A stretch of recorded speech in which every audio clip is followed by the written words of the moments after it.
Crois-tu à une vie après la mort? Crois-tu que nous reverrons après la mort tous ceux qui nous manquent tant? Si tu n'y crois pas, tu vas changer d'avis après cette vidéo. Nous avons longuement recherché et nous allons maintenant te présenter 10 preuves fascinantes et choquantes d'une vie après la mort qui vont te laisser sans voix. Alors installe-toi confortablement et prends-toi quelque chose de bon à boire. Place 10. Et si la vie n'était qu'un gigantesque rêve? La théorie extrêmement intéressante selon laquelle la vie ne serait qu'un long rêve affirme que notre perception quotidienne de la réalité n'est qu'une illusion, comparable à un rêve que nous faisons pendant le sommeil. Tout ce que nous percevons comme réel, notre identité, nos relations, notre environnement, n'est en réalité qu'une illusion. Dans cette vision, ce que nous appelons l'état d'éveil est en vérité un rêve gigantesque que tous les êtres humains rêvent en même temps. Mais comment doit-on se représenter cela? Eh bien, lorsque nous rêvons, les images, les sons et les événements du rêve nous apparaissent absolument réels, jusqu'au moment où nous nous réveillons et où nous réalisons que ce n'était qu'un rêve. De la même manière, nous vivons notre vie quotidienne, croyons en notre identité personnelle et au monde physique qui nous entoure, sans reconnaître que tout cela est aussi un rêve. Cette illusion est créée par l'ego et l'esprit, qui construisent une histoire à propos de notre moi et du monde. Comme tous les êtres humains rêvent le même rêve, nous partageons aussi une illusion commune de la réalité. Selon cette théorie de la vie comme rêve, nous nous réveillons après la mort physique dans une réalité plus profonde et nous reconnaissons que toute notre existence n'était qu'un gigantesque rêve. Dans cette nouvelle réalité, tout nous devient soudainement clair et nous comprenons enfin ce qu'il en est vraiment. La mort est dans ce contexte considérée comme le moment de l'éveil, l'instant où nous voyons au-delà de l'illusion. Imagine que tu te réveilles après la mort dans la réalité véritable et que tu découvres que tu n'as fait que dormir quelques heures. Une idée assez folle, mais qui sait, peut-être est-ce réellement le cas. Le fait est que, tant que nous rêvons, il nous est impossible de réaliser que nous rêvons. Tout comme dans un rêve nocturne, nous ne nous rendons pas compte que nous rêvons. De la même manière, dans notre vie quotidienne, nous ne voyons pas à travers l'illusion. Nous croyons fermement en notre identité, nos rôles et le monde autour de nous, sans savoir que nous ne faisons en réalité que rêver. Cet éveil après la mort est comparable à un réveil après un rêve. Tout comme un rêve s'efface soudainement et que nous nous retrouvons dans notre environnement réel, les limites et les illusions de la vie se dissipent aussi et nous voyons la vérité derrière le rêve. Nous reconnaissons que nos identités, nos soucis, nos peurs et nos joies n'étaient que des aspects d'une illusion et que notre véritable nature est intemporelle, infinie et reliée à tout. La mort pourrait donc être la porte vers une réalité plus profonde, où nous découvrons peut-être enfin la vérité. Si la vidéo te plaît, n'hésite pas à t'abonner et à mettre un pouce bleu. Merci beaucoup. Place 9, le Seth Material de Jane Roberts. Dans les années 60, l'auteure américaine Jane Roberts a commencé à canaliser l'esprit Seth. Canaliser signifie qu'une personne reçoit et transmet des messages d'un esprit ou d'une forme de conscience supérieure. Dans le cas de Jane Roberts, elle a canalisé l'esprit Seth, qui lui a donné des révélations sur la nature de la vie, de la mort et de l'univers. Elle a ensuite publié ces messages dans des livres qui sont devenus mondialement connus sous le nom de Seth Material. La nature de la réalité. Selon Seth, notre réalité est créée par notre conscience. Nos pensées, nos croyances et nos attentes façonnent le monde dans lequel nous vivons tous, ce qu'il appelle une réalité personnelle. Seth souligne que l'univers est composé de nombreuses couches de réalité qui interagissent entre elles. Chaque décision que nous prenons crée des réalités alternatives dans des univers parallèles. Le soi et la conscience. Chaque être humain possède une âme immortelle que Seth appelle le soi intérieur. Notre âme fait partie d'une famille d'âmes, un groupe d'âmes, qui s'entraident dans leur croissance spirituelle. La vie après la mort. Après la mort, la conscience quitte le corps physique et s'éveille dans un autre plan de réalité, spécialement conçu pour faciliter la transition vers une nouvelle vie. Ce plan est souvent appelé l'entre-deux-vie et aide l'âme à réfléchir sur les expériences de sa dernière existence. Dans ce monde intermédiaire où la conscience s'éveille après la mort, il nous devient soudainement clair qui nous sommes vraiment et pourquoi nous avons vécu certaines expériences. Ici, nous comprenons soudainement le sens et le but de l'ensemble et nous découvrons notre vraie nature. Dans cette clarté, nous pouvons réfléchir à ce que nous avons appris et décider consciemment. Quelles expériences nous voulons vivre dans la prochaine vie afin de continuer à grandir spirituellement? Le pouvoir de la conscience. Le message du Seth matériel est clair. Nous créons notre réalité à travers nos croyances, nos pensées et nos actions. La vie et la mort ne sont pas séparées, mais font partie d'un processus plus vaste de croissance spirituelle. Les enseignements de Seth visent à aider les gens à mener une vie plus consciente et plus épanouie, en influençant positivement leur réalité personnelle. Même si nous ne pouvons pas nous en souvenir pour l'instant, il est possible que nous ayons consciemment choisi cette vie. Et même si ce n'est pas toujours facile, rien que pour cette raison, nous devrions tirer le meilleur parti de notre existence. Place 8. Pourquoi ne pouvons-nous pas nous souvenir de nos vies antérieures? À partir du moment où l'âme entre dans un nouveau corps et renaît, tous les souvenirs et expériences des vies passées ne sont plus disponibles temporairement. Nous sommes ainsi livrés à nous-mêmes. Mais tout cela a un sens. Chaque nouvelle existence doit être unique et vécue indépendamment des expériences et des souvenirs des vies précédentes. Cela nous permet de nous engager pleinement dans cette nouvelle vie. Le fait même que nous considérions la mort physique comme la fin de notre existence nous pousse à apprécier la vie et à en tirer le meilleur. Il est donc prévu que nous vivions notre vie comme si nous n'en avions qu'une seule.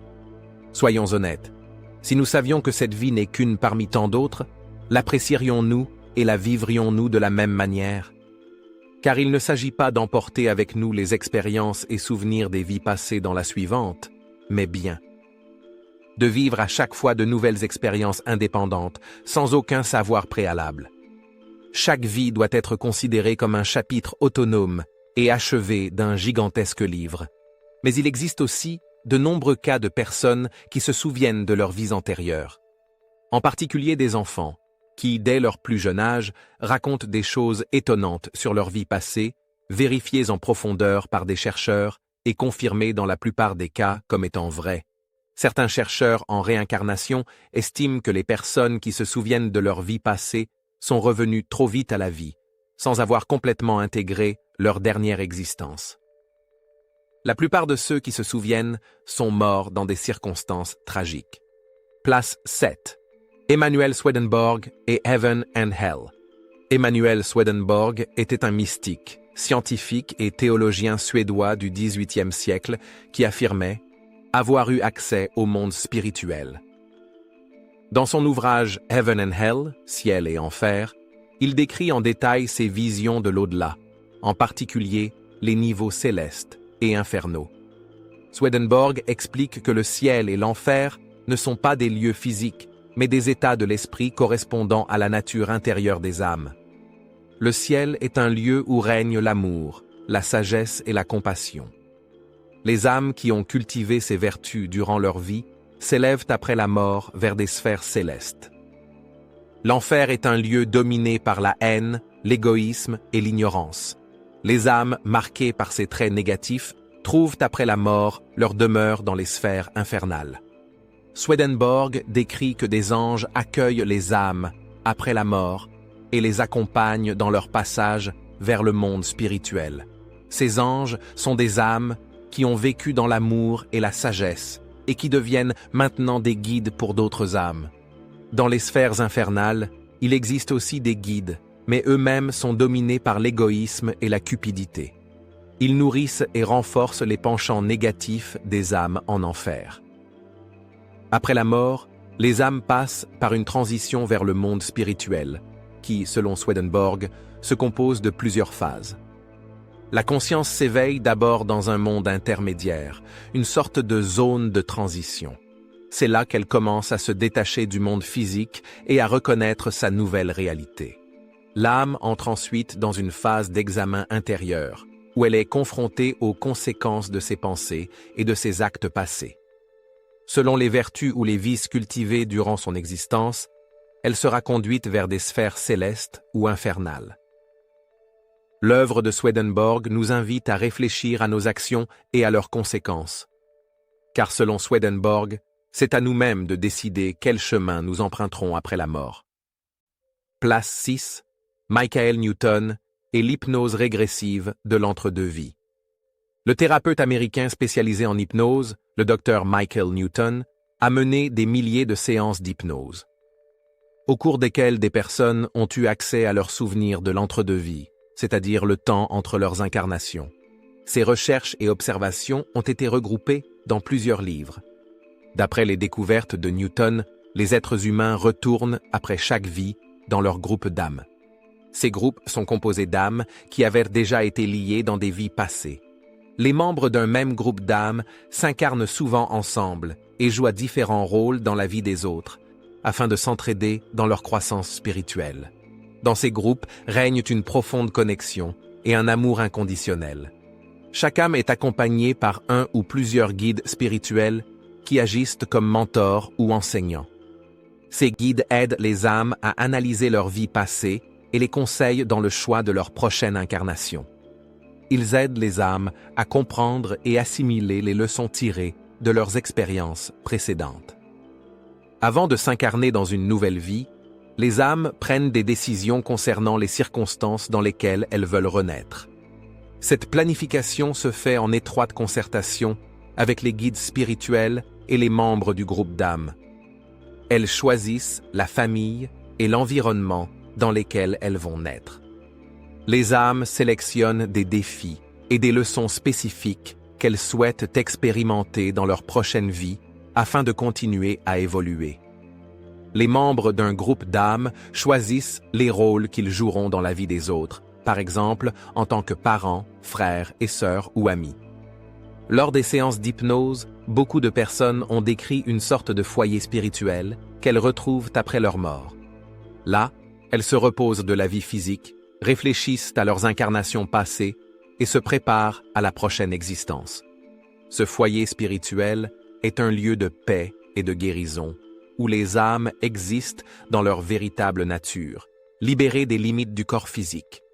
Les recherches de Newton nous encouragent à aborder notre vie avec davantage de compréhension, de compassion et d'ouverture, sachant que chaque expérience fait partie d'un plan spirituel plus vaste. Place 5. Les enseignements de Paul Brunton. Paul Brunton, un enseignant spirituel et auteur, a voyagé dans les années 930 et 940 en Inde, en Égypte et en Europe pour recueillir la sagesse et les enseignements spirituels de diverses traditions. Dans son livre « L'homme éternel », il discute en profondeur de la nature de la conscience et de son existence après la mort. Ces enseignements établissent un lien entre la conscience individuelle et l'esprit universel. Brunton explique que la mort n'est pas une fin, mais une transition vers un autre niveau d'existence. La conscience subsiste après la mort physique et continue d'exister. Il décrit plusieurs stades de la conscience après la mort du corps. La transition commence par la mort physique, où le corps matériel est abandonné. La conscience peut encore rester un court moment auprès des proches avant de passer à un autre plan. Après la mort, la conscience entre dans un plan astral, une sorte de zone de transition. Là, l'âme peut encore s'accrocher à des affaires terrestres, mais peu à peu elle commence à se détacher des attaches matérielles. Dans cette phase, l'âme entre dans un niveau plus profond de conscience, où seules les pensées et les idées dominent. C'est là que l'âme réfléchit à sa vie passée et tire les leçons de ses expériences. Finalement, l'âme atteint un plan spirituel où elle entre en contact avec l'esprit universel. Elle vit alors une connexion profonde avec la conscience universelle et reconnaît sa véritable nature au-delà du moi individuel. Brunton met en avant le lien entre la conscience individuelle et l'esprit universel. Grâce à l'exploration intérieure, la conscience individuelle peut reconnaître sa nature divine et se libérer complètement de l'illusion du moi. La méditation est un chemin essentiel pour accéder à des niveaux supérieurs de conscience et expérimenter l'esprit universel. Selon les enseignements de Brunton, l'âme est éternelle et traverse de nombreuses vies, afin de grandir spirituellement et de prendre conscience de son unité avec l'esprit universel. Ainsi, Brunton nous inspire à emprunter le chemin de l'exploration de soi et à découvrir la vérité spirituelle plus profonde de notre existence. Place 4. Un cours en miracle de Helen Schucman. Un cours en miracle est un texte spirituel rédigé dans les années 70 par la psychologue américaine Helen Schucman. Elle affirmait que le contenu lui avait été dicté par une révélation divine. Le cours propose une philosophie spirituelle complète et vise à transformer la conscience, pour mener à une vie plus paisible et plus épanouie. Un des enseignements essentiels du cours est que la mort n'est pas réelle. Elle est considérée comme une illusion car la vie est éternelle et la conscience continue d'exister après la mort physique. Le cours enseigne que nous sommes des êtres immortels qui vivent seulement de façon temporaire dans des corps physiques. Notre véritable identité se trouve dans un état au-delà du corps, dans la conscience cosmique. La conscience persiste après la mort et retourne à sa source, une conscience collective et cosmique appelée Dieu. Dans ce plan supérieur d'existence, il n'y a plus de séparation entre les âmes. Tous les êtres sont unis dans un état de paix pure et de bonheur parfait. Un élément central du cours est le pardon. Le pardon est la voie qui permet de dépasser les illusions comme la culpabilité, la peur et la mort. En pardonnant à nous-mêmes et aux autres, nous reconnaissons notre véritable nature d'être spirituel et nous nous libérons des limites de la vie physique. Le cours accorde aussi une grande importance au concept d'unité. Le monde de séparation dans lequel nous vivons tous est une illusion fondée sur de fausses croyances. Notre véritable nature est reliée à toutes les autres âmes, et lorsque nous prenons conscience de cette connexion, nous faisons l'expérience de la paix intérieure et de l'amour. Place 3. Le livre des morts tibétain. Le livre des morts tibétain, aussi connu sous le nom de Bardo Todröl, est un texte bouddhiste du 8e siècle, destiné à guider les mourants à travers les états entre la mort et la renaissance, appelés les bardos. Traditionnellement, ce texte est lu par des moines bouddhistes afin d'accompagner les défunts dans leur voyage vers la prochaine vie. Ce voyage est divisé en 3 étapes principales. Premièrement, Chikai Bardo, le moment de la mort. Au moment de la mort, l'âme entre dans le Chikai Bardo. Dans cet état, elle fait l'expérience d'une profonde paix et d'un grand calme. On dit que la lumière pure de la conscience claire apparaît à ce moment-là. Ceux qui la reconnaissent et l'acceptent peuvent atteindre l'illumination et la libération du cycle des renaissances. Mais bien souvent, l'âme est encore trop marquée par son existence précédente et n'est pas en mesure de reconnaître la lumière claire.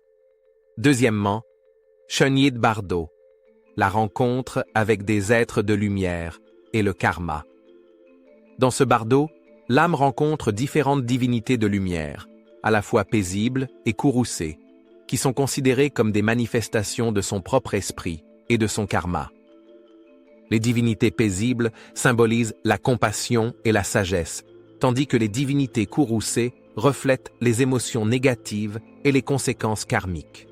Ces expériences peuvent être effrayantes, mais il est souligné qu'elles ne sont que des projections de l'esprit.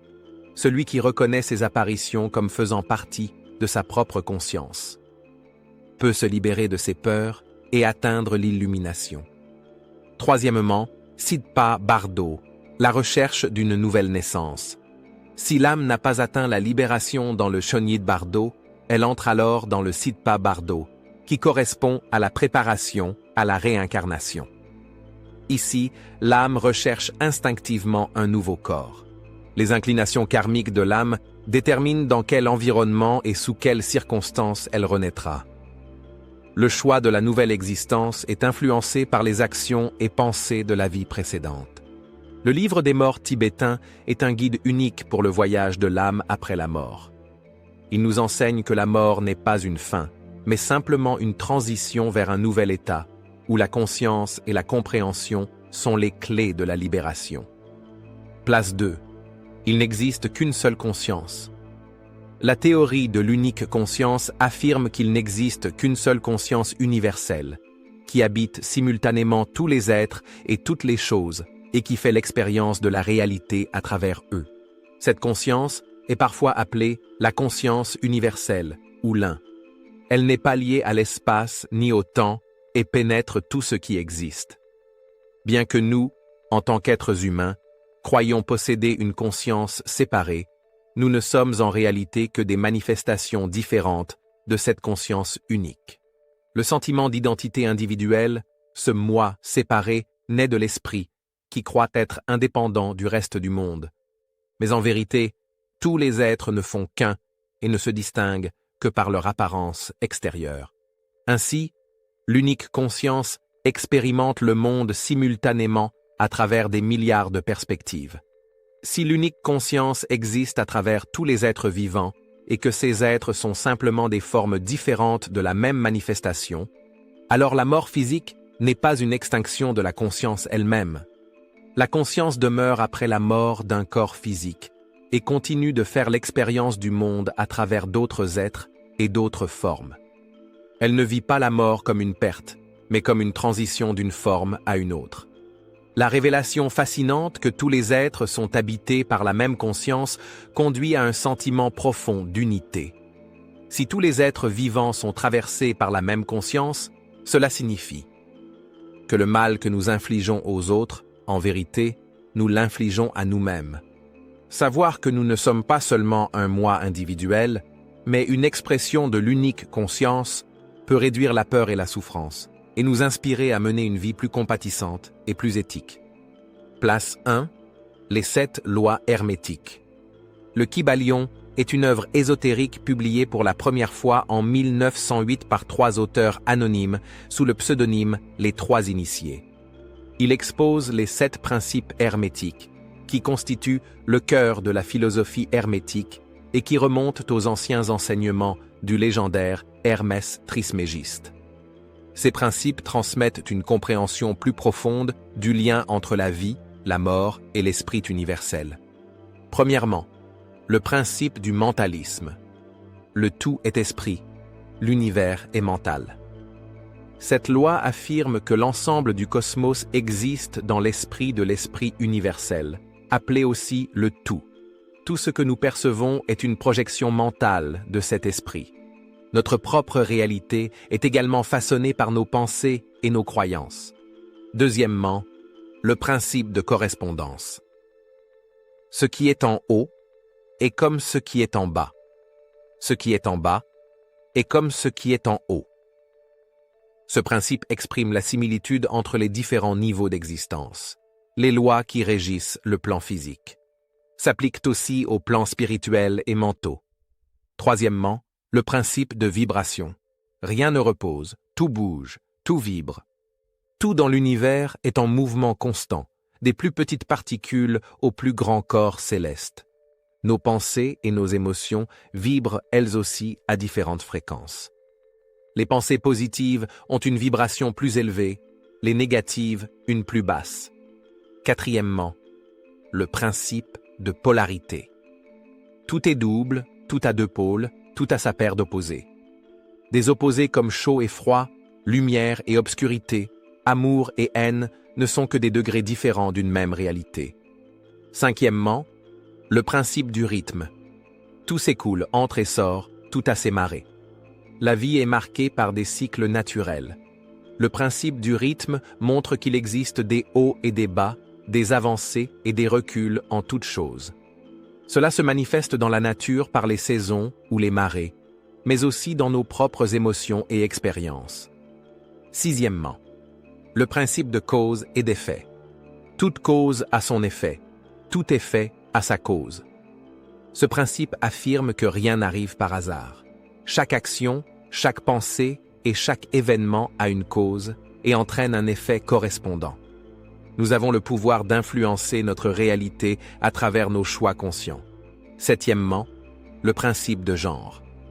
Le genre est en toute chose, tout a ses principes masculins et féminins. Le genre est présent dans toute chose, non seulement dans le sens physique, mais aussi au niveau mental et spirituel. Les principes masculins et féminins agissent ensemble dans tous les processus de création. La philosophie hermétique met l'accent sur le fait que l'âme est immortelle et qu'après la mort, elle retourne dans l'esprit universel. Puisque l'univers est de nature mentale et que l'esprit humain en fait partie, notre conscience survit à la mort physique et poursuit son voyage sur des plans supérieurs. Les 7 lois hermétiques établissent un lien entre la vie, la mort et l'esprit universel. Elles montrent que tous les aspects de l'existence sont liés entre eux, et qu'en comprenant ces principes, nous pouvons favoriser notre évolution spirituelle. Mais maintenant, nous attendons avec impatience ton avis personnel à ce sujet. Crois-tu à l'existence d'une âme immortelle, ou penses-tu qu'après la mort, tout s'arrête pour toujours? Nous sommes vraiment très curieux de savoir ce que tu en penses. Écris-le simplement ci-dessous dans les commentaires. Merci beaucoup d'avoir regardé, et à la prochaine fois.